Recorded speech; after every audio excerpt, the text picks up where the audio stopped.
जय हिंद छात्रों, आपका अपना YouTube चैनल ज्ञान में एजुकेशन में आपका स्वागत है। आज हम पढ़ने जा रहे हैं पाठ्यचर्या के उद्देश्य। इसके पहले हमने पाठ्यचर्या के बारे में जाना कि पाठ्यचर्या क्या है ना। तो आज हम जानेंगे पाठ्यचर्या के उद्देश्य, है ना। कोई भी मतलब सब्जेक्ट होता है या कोई भी मतलब टॉपिक होता है, उनका कुछ न कुछ उद्देश्य होता है। हम यहाँ पढ़ा रहे हैं, इनका भी एक उद्देश्य है ना। तो ठीक उसी प्रकार पाठ्यचर्या के उद्देश्य के बारे में जानेंगे। पहला है लोकतंत्र हेतु तैयारी, है ना। ये उद्देश्य पहला है लोकतंत्र के लिए तैयार करना। पाठ्यचर्या का प्रथम उद्देश्य है कि लोकतंत्र के लिए तैयार करना। आप सभी जानते हैं कि बालकों को ऐसी शिक्षा दी जाए जिससे वह लोकतांत्रिक नागरिक बन सके, साथ ही साथ लोकतांत्रिक जिम्मेदारी को वह ग्रहण कर सके, ताकि भविष्य में आने वाली हर एक समस्याओं का सही ढंग से सामना कर सके। इसलिए छात्रों को लोकतंत्र हेतु तैयार किया जाता है। यह पाठ्यचर्या का पहला उद्देश्य है। आइए दूसरा, छात्रों का सर्वांगीण विकास। अब पाठ्यचर्या में सर्वांगीण विकास की बात कही गई है। इसमें केवल एक पक्ष का विकास नहीं होता, बल्कि सभी पक्षों का विकास होता है ना। शारीरिक, मानसिक, बौद्धिक, स्वास्थ्य वाला, है ना। इस प्रकार कह सकते हैं कि सभी पक्षों का विकास पाठ्यचर्या के माध्यम से होता है। तीसरा, सिद्धांत एवं व्यवहार में सामंजस्य। पाठ्यचर्या का तीसरा उद्देश्य है कि बच्चों को सैद्धांतिक और व्यवहारिक, है ना, दोनों में सामंजस्य स्थापित करना है। मान लीजिए हम यहाँ छात्रों को व्यवहारिक शिक्षा दे रहे हैं, व्यवहारिक ज्ञान दे रहे हैं, इनके साथ साथ हमें उन्हें सैद्धांतिक शिक्षा भी दे करके हम उनके अंदर सैद्धांतिक और व्यवहारिक में सामंजस्य स्थापित करा रहे हैं। कभी कभी क्या होता है कि हम उनको व्यवहारिक ज्ञान दे रहे हैं, लेकिन सैद्धांतिक ज्ञान न पा करके बालक अपने सामंजस्य स्थापित नहीं कर पाता। इसलिए पाठ्यचर्या में सिद्धांत और व्यवहार में सामंजस्य स्थापना करने की बात कही गई है। चौथा, ज्ञान की सीमाओं का विस्तार, है ना। हम ज्ञान को सीमित नहीं कर सकते या ज्ञान की कोई सीमा नहीं होती, है ना। ज्ञान विस्तार है, अथाह है ना। हम इधर उधर गए, वहां ज्ञान प्राप्त कर गए, किसी दूसरे कक्षा में गए, वहां ज्ञान प्राप्त कर लिए, अर्थात ज्ञान की कोई सीमा नहीं है। इसलिए पाठ्यचर्या में ज्ञान की सीमाओं का विस्तार है। हम पहले ईयर में ज्ञान प्राप्त किए, दूसरे ईयर में ज्ञान प्राप्त किए। मान लीजिए बीएड के पहले ईयर में ज्ञान प्राप्त किए, दूसरे ईयर में ज्ञान प्राप्त किए, और ज्ञान प्राप्त करके हम उन्हीं ज्ञान का क्या करेंगे, जहाँ पे पढ़ाने जाएंगे हम उनका वहाँ उपयोग करेंगे। तो इस प्रकार कहा गया कि ज्ञान की सीमाओं का विस्तार पाठ्यचर्या के माध्यम से होता है। नेक्स्ट आइए, विभिन्न मानसिक स्तर के छात्रों में अनुकूलता। आप सभी जानते हैं कि एक कक्षा में, है ना, व्यक्तिगत विभिन्नता पाई जाती है, अर्थात अलग अलग प्रकार के छात्र होते हैं। कैसे? उनकी बुद्धि, मानसिक योग्यता या और कुछ, है ना। इस प्रकार से उनमें मतलब अलग अलग पाया जाता है, उनकी विभिन्नता पाई जाती है। तो उनको ध्यान में रखकर पाठ्यचर्या का निर्माण किया जाता है, ताकि सभी बच्चों के लिए एक समान पाठ्यचर्या उपलब्ध हो सके। ठीक है, अब आते हैं नेक्स्ट, क्रमबद्धता प्रदान करना। अब क्रमबद्धता का तात्पर्य है कि first year, second year, final year, है ना, इस प्रकार से उनको ऐसा ज्ञान प्रदान करे जिसमें उसमें क्रमबद्ध हो, है ना।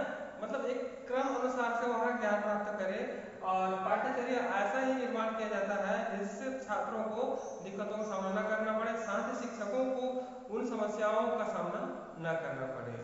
इसलिए पाठ्यचर्या में क्रमबद्धता पाई जाती है। नेक्स्ट है उद्देश्य प्राप्ति।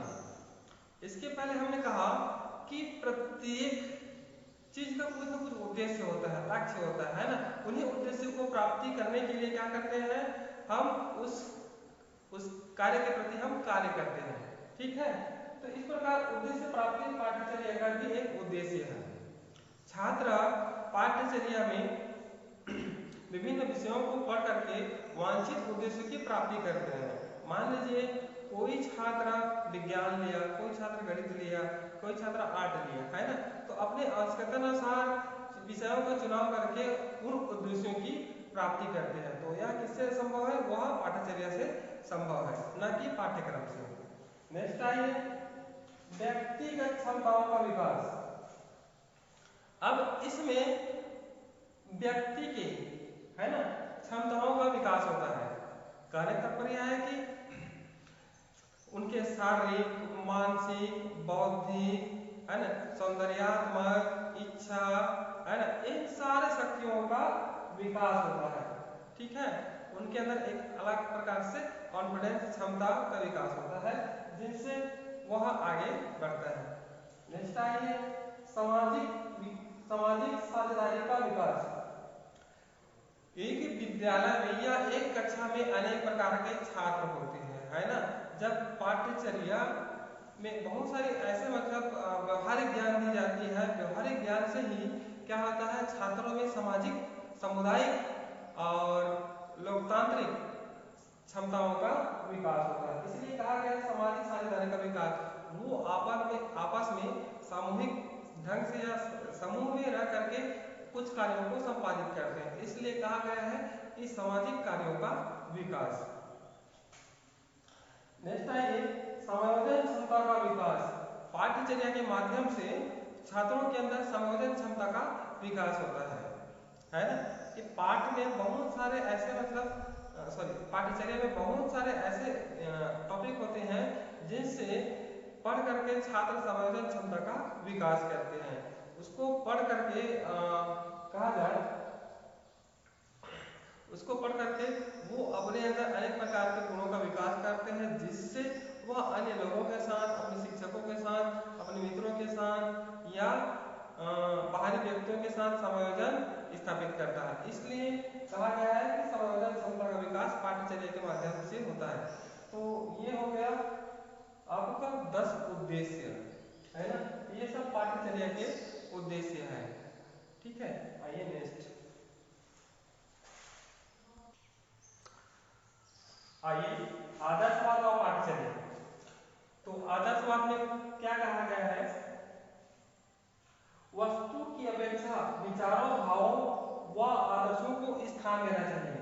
और आदर्शवाद के मानने वालों ने यह कहा कि व्यक्तित्व विकास तथा आध्यात्मिक मूल्य जीवन का लक्ष्य है ना। उन्होंने कहा कि व्यक्तित्व विकास तथा आध्यात्मिक मूल्य जीवन का लक्ष्य है। साथ में प्लेटो ने कहा है कि ईश्वर प्राप्ति का एकमात्र साधन है, वह है आदर्शवाद।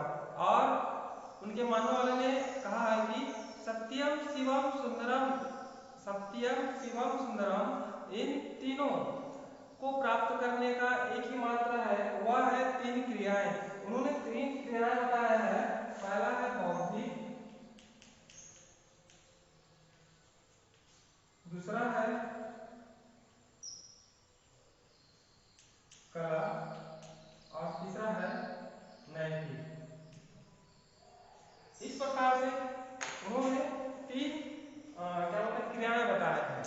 तो ये पहला है बौद्धिक। बौद्धिक के अंतर्गत ऐसे विषय आएंगे जैसे गणित, विज्ञान, जीव विज्ञान, रसायन, राजनीति, समाजशास्त्र, ये सब बौद्धिक विषय के अंतर्गत आएंगे। फिर उन्होंने कहा कि कला, कला के अंतर्गत संगीत कला, नृत्य कला, इनको इसमें जोड़ना चाहिए, ऐसा उन्होंने कहा। फिर उन्होंने कहा नैतिक के लिए नीति शास्त्र, आध्यात्मिक शिक्षा प्रदान करना चाहिए। और उनके समर्थकों ने यह भी कहा कि इस प्रकार पाठ्यचर्या में इन सारे विषयों का समावेश होना चाहिए। तो आदर्शवाद और पाठ्यचर्या में इन सारे विषयों का समावेश होना चाहिए, ऐसा आदर्शवाद के मानने वालों ने कहा। ठीक है, आइए प्रकृतिवाद व पाठ्यचर्या के बारे में बात करते हैं। प्रकृतिवाद के मानने वालों ने कहा कि प्रकृतिवादी सर्वोपरि है ना, इससे पढ़े और इसके बाद कुछ नहीं है। उन्होंने कहा कि अगर बालकों को शिक्षा देनी है तो केवल प्रकृति की शिक्षा दी जाए, क्योंकि मानव केवल प्रकृति की खोज करे, ऐसा उन्होंने कहा। इसलिए हार्वर्ड ने कहा है कि केवल गणित विज्ञान, जीव विज्ञान, है ना, सामाजिक विज्ञान, इस प्रकार की पाठ्यक्रमों को पाठ्यचर्या में स्थान देना चाहिए। इस प्रकार के विषयों को पाठ्यचर्या में स्थान देना चाहिए। इस प्रकार से हार्वर्ड ने ऐसा कहा। ठीक है, आइए चलते हैं प्रयोजनवाद व पाठ्यचर्या। अर्थात प्रयोजनवाद के मानने वालों ने पाठ्यचर्या के बारे में क्या कहा। उन्होंने कहा कि जो प्रयोग पर आधारित हो, जो प्रयोग पर आधारित हो वही सत्य है ना। और सत्य ऐसा होना चाहिए जो सभी बच्चों को सही ढंग से प्राप्त हो। उन्होंने कहा कि प्रयोजनवाद के अंतर्गत ऐसी पाठ्यक्रम की व्यवस्था हो जो लचीला हो, है ना, जो विज्ञान पर आधारित हो, है ना, जो प्रयोग पर आधारित हो। इस प्रकार ऐसे पाठ्यक्रमों का ऐसे मतलब विषयों का पाठ्यक्रम में स्थान देनी चाहिए। साथ ही साथ उनके मानने वालों ने यह भी कहा कि पाठ्यक्रम को और सुदृढ़ मजबूत बनाया जाए। इनके साथ साथ गृह विज्ञान, सामाजिक विज्ञान, जीव विज्ञान इत्यादि विषयों को भी इसमें जोड़ना चाहिए। तो ये हो गया प्रयोजनवाद। और इस प्रकार हर एक मतलब वाद में उनके समर्थकों ने अपने जो पाठ्यचर्या है उनके बारे में ज्यादा बात की है। ठीक है, तो इस प्रकार से यह पाठ्यचर्या। आइए चलते हैं यथार्थवाद व पाठ्यचर्या। यथार्थवाद के मानने वालों ने पाठ्यचर्या कैसे होनी चाहिए इस पर उन्होंने कहा कि संसार जिस रूप में दिखाई देता है ना, जिस रूप में दिखाई देता है उसी रूप में स्वीकार करना चाहिए। अर्थात प्रकृति से संबंधित उन सारे विषयों को पाठ्यचर्या में स्थान देना चाहिए जो एक मनुष्य के लिए लाभकारी है ना। यहाँ पर यथार्थ का मतलब होता है प्रत्यक्ष, अर्थात जो प्रत्यक्ष हमारे आंखों से दिखाई दे ऐसे विषयों को क्या बोलते हैं पाठ्यक्रम में पाठ्यचर्या में स्थान देना चाहिए। तो इस प्रकार ये पाठ्यचर्या के दार्शनिक आधार हो गए। इसके बाद आते हैं सामाजिक आधार में। आइए यथार्थवाद सामाजिक आधार पर चलते हैं। सामाजिक आधार कैसा होना चाहिए। उन्होंने कहा सामाजिक आधार के मानने वालों ने कहा कि विद्यालय एक सामाजिक संस्था है और सामाजिक संस्था का एक बहुत ही मतलब उद्देश्यपूर्ण है उद्देश्य होता है कि वह समाज के लिए सामाजिक व्यक्ति पैदा करे, है ना, जिससे उनके अंदर सामाजिक गुणों का विकास हो।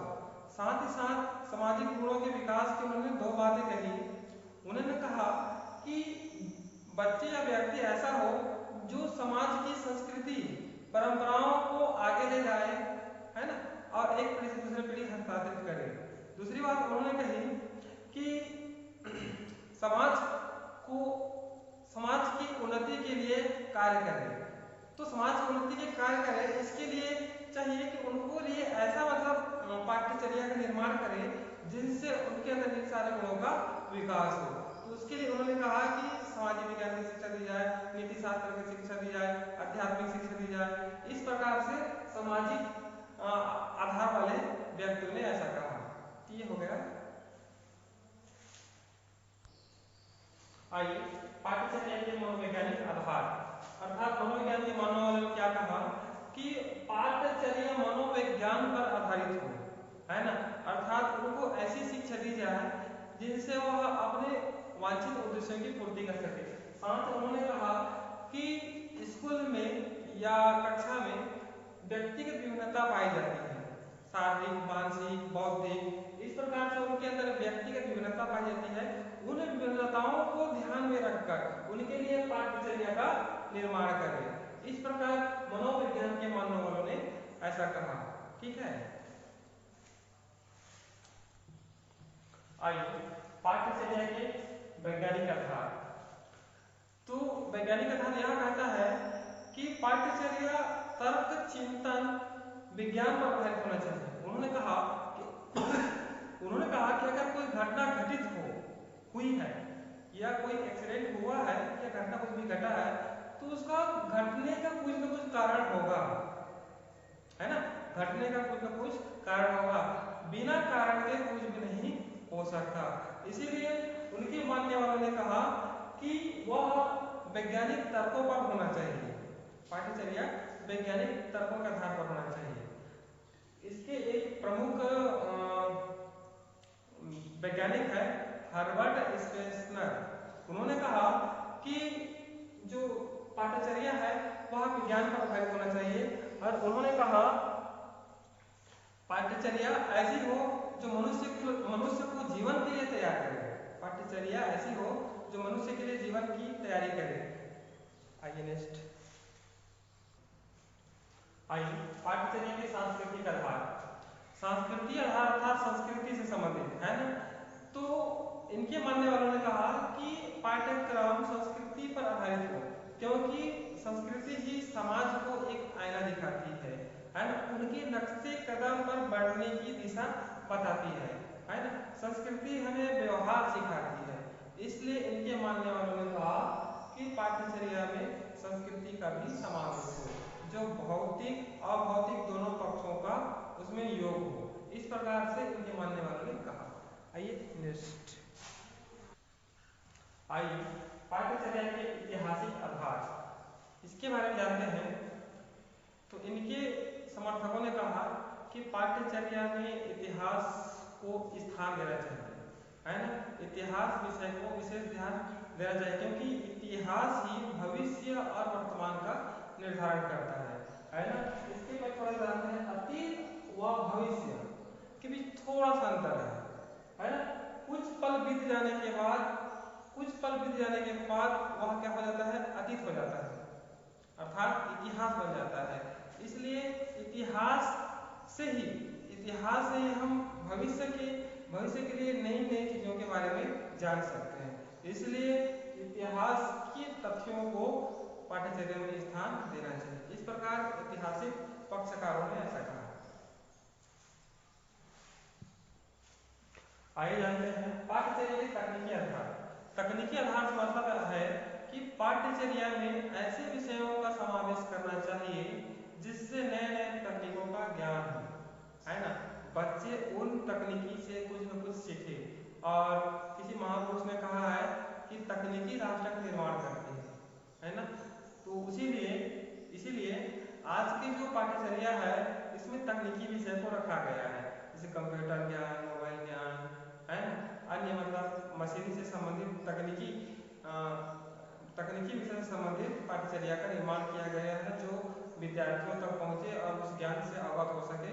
इसलिए उन्होंने ऐसा कहा जिससे राष्ट्र का निर्माण हो। और सही बात है कि तकनीकी से ही मतलब राष्ट्र का निर्माण होता है। तो सभी मतलब आधारवादियों ने, मतलब तकनीकीवादियों ने, आदर्शवादियों ने, समाजशास्त्रियों ने अपना अपना पक्ष रखा है, लेकिन इन सारे विषयों को पाठ्यचर्या में स्थान देना चाहिए। पाठ्यचर्या में स्थान देने से इन सारे जो विषय से संबंधित जुड़े जानकारी छात्रों को प्राप्त होगी, और उस ज्ञान से वो अनजान नहीं हो पाएंगे, अर्थात ज्ञान प्राप्त करेंगे जो भावी बच्चों के लिए बहुत ही आवश्यक है ना। तो इसलिए कहा जा सकता है कि सभी विषयों का कुछ न कुछ अंश पाठ्यचर्या में जोड़ा जाए, जिससे उनका वांछित विकास हो सके। आइए पाठ्यचर्या के सिद्धांत के बारे में जानते हैं। तो सिद्धांत का अर्थ होता है, एक प्रकार से देखें तो नियम होता है, लेकिन पाठ्यचर्या कैसी होनी चाहिए उन पर हम चर्चा करेंगे। पाठ्यचर्या कैसा होना चाहिए उन पर चर्चा करेंगे।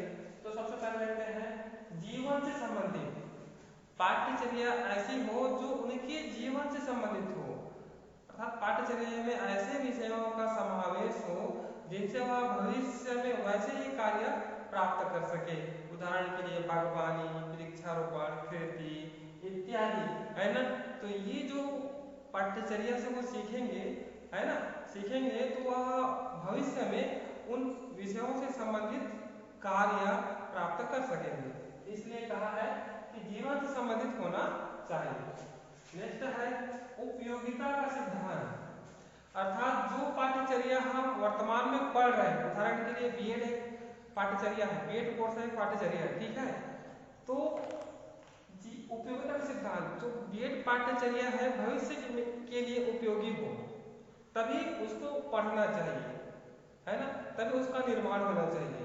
इसलिए पाठ्यक्रम उपयोगी हो, ठीक है। नेक्स्ट आइए रचनात्मक कार्य। पाठ्यचर्या में ऐसे विषयों का समावेश हो जिसमें छात्र रचनात्मक कार्य कर सके, अर्थात कुछ बना सके, कुछ निर्माण कर सके। उदाहरण के लिए पेंटिंग हो गया, है ना, और मिट्टी के खिलौने बनाना इत्यादि इत्यादि। है ना, कुछ बना सके, निर्माण कर सके, ऐसे रचनात्मक कार्यों को पाठ्यचर्या में स्थान देना चाहिए। नेक्स्ट आइए, खेल व कार्य की क्रियाओं से अंतर संबंध। केवल पाठ्यचर्या में केवल खेल को न ही रखें, है ना, इनके अलावा खेल और पाठ्यचर्या में संबंध स्थापित करें। खेल के माध्यम से, है ना, खेल के माध्यम से बच्चे उस विषय से संबंधित जानकारी प्राप्त करें, है ना। इस प्रकार से पाठ्यचर्या में खेल व कार्य को एक प्रकार से जोड़ना चाहिए, स्थान देना चाहिए, ठीक है। आते हैं उत्तम आचरण व आदर्श प्राप्ति। अब पाठ्यचर्या में छात्रों को उत्तम आदर्श, इसमें कहा उत्तम आचरण व आदर्श प्राप्ति, इसके लिए महापुरुषों की जीवनी को पाठ्यचर्या में स्थान देना चाहिए। वो सब्जेक्ट, वो विषय उनके लिए एक आदर्श का कार्य करेंगे, इसीलिए उनके पाठ्यचर्या में उत्तम आचरण से संबंधित विषयों को स्थान देना चाहिए। नेक्स्ट आइए, जीवन संबंधी प्रक्रिया के समावेश, है ना। पाठ्यचर्या ऐसी हो उनके जीवन से संबंधित हो, है ना, बड़े हो करके उनको वैसा ही कार्य मिल सके, इसलिए उनके जीवन से संबंधित हो, उनके सभी प्रक्रियाओं को समावेश करना चाहिए पाठ्यक्रम में। पाठ्यचर्या ऐसी हो, सॉरी एक बार और, पाठ्यचर्या ऐसी हो जिनमें उनके जीवन से संबंधित सभी प्रक्रियाओं का समावेश हो, ताकि जैसे वह वयस्क हो, वयस्क होने के बाद उसको जो बचपन में या जो बालक अवस्था में पढ़ा है, या क्या बोलते हैं, बालक के बाद जो अवस्था है उसमें पढ़ा है, प्रौढ़ावस्था में, उनसे संबंधित वह क्या कर सके, रोजगार प्राप्त कर सके, इसलिए उनके जीवन संबंधित हो, ठीक है। नेक्स्ट आइए, विकास की सतत प्रक्रिया का सिद्धांत। पाठ्यचर्या ऐसी हो जो केवल एक बार बन गई है तो दोबारा ना बने, है ना। पाठ्यचर्या में सतत विकास होना चाहिए, अर्थात परिवर्तन होना चाहिए, समय परिस्थिति के अनुसार पाठ्यचर्या में बदलाव होना चाहिए, ठीक है। नेक्स्ट आइए, अनुभव की पूर्णता का सिद्धांत। इसमें कहा गया है कि पाठ्यचर्या ऐसी हो जिसमें छात्रों को अधिक से अधिक अनुभव प्राप्त हो सके। उदाहरण के लिए पढ़ाई, मान लीजिए पाठ्यचर्या में पढ़ाई का काम है ना, तो पढ़ाई का कार्य सीखेगा आजकल के IT वाले, है ना, फिटर हो गए, इलेक्ट्रीशियन हो गए, है ना, उनके पाठ्यचर्या में ये सब शामिल है। जैसे ही वह काम करने के लिए जाते हैं तो उस अनुभव को वहाँ क्या करते हैं, प्रयोग में लाते हैं। तो पाठ्यचर्या ऐसी हो जिसमें पूर्ण अनुभव प्राप्त हो। नेक्स्ट आइए, विविधता व लचीलेपन का सिद्धांत। पाठ्यचर्या में केवल एक ही प्रकार के विषयों का समावेश न हो, बल्कि अलग अलग विषयों का समावेश हो, ठीक है। और पाठ्यचर्या लचीला हो। लचीला का तात्पर्य यह है कि जो व्यक्तिगत विभिन्नता है उनकी पूर्ति करे, इसलिए पाठ्यचर्या लचीलापन हो, ठीक है। नेक्स्ट है क्रियाशीलता का सिद्धांत। अब पाठ्यचर्या ऐसा होना चाहिए जिसमें वह क्रियाशील हो सके। अधिकतर छात्र पाठ्यक्रम उबाऊपन होने के कारण उसमें क्रियाशील नहीं हो पाते, अपने आप को मोटिवेट नहीं कर पाते। तो पाठ्यचर्या अगर क्रियाशील होगा तो छात्र उसमें अधिक से अधिक सक्रिय हो पाएगा, उसमें ज्यादा से ज्यादा भागीदार बन पाएगा, है ना। तो इसलिए पाठ्यचर्या क्रियाशील होना चाहिए। नेक्स्ट है बाल केंद्रितता का सिद्धांत। जैसे ही पाठ्यचर्या बनने की कगार पे होता है तो बाल केंद्रितता पर ध्यान दिया जाता है, लेकिन जैसे वह स्कूली क्षेत्र में पहुंचता है तो वह शिक्षक केंद्र हो जाता है, अर्थात पाठ्यचर्या शिक्षक पर ही आधारित होता है, बाल केंद्रितता नहीं होती है। इसलिए पाठ्यचर्या है वो बाल केंद्रित होना चाहिए, अर्थात बालक को अधिक महत्व देना चाहिए, न कि शिक्षक को। नेक्स्ट आइए स्वावलंबन का सिद्धांत। पाठ्यचर्या के माध्यम से बालक स्वावलंबन बन सकते हैं, आत्मनिर्भर बन सकते हैं, ठीक है। इसलिए पाठ्यचर्या में ऐसे ऐसे विषयों का समावेश हो जो भविष्य में उन्हें उनकी आवश्यकताओं की पूर्ति करे, उनको उन क्षेत्रों में रोजगार प्राप्त हो जिससे वह आत्मनिर्भर बन सके। तो पाठ्यचर्या में इन सब विषयों को शामिल करें, ठीक है। और ये जो 12 लगभग 12 है यानी सिद्धांत है ना, इन सिद्धांतों के अनुरूप पाठ्यचर्या का निर्माण हो, ठीक है। और भविष्य की जो आवश्यकता है उनको ध्यान में रखकर पाठ्यचर्या का निर्माण करना चाहिए, ठीक है। तो यह हमारी आज की पाठ्यचर्या के सिद्धांत। आज कक्षा यही समाप्त होती है, फिर से मिलेंगे दूसरे दिन नए वीडियो के साथ। तब तक के लिए जय हिंद।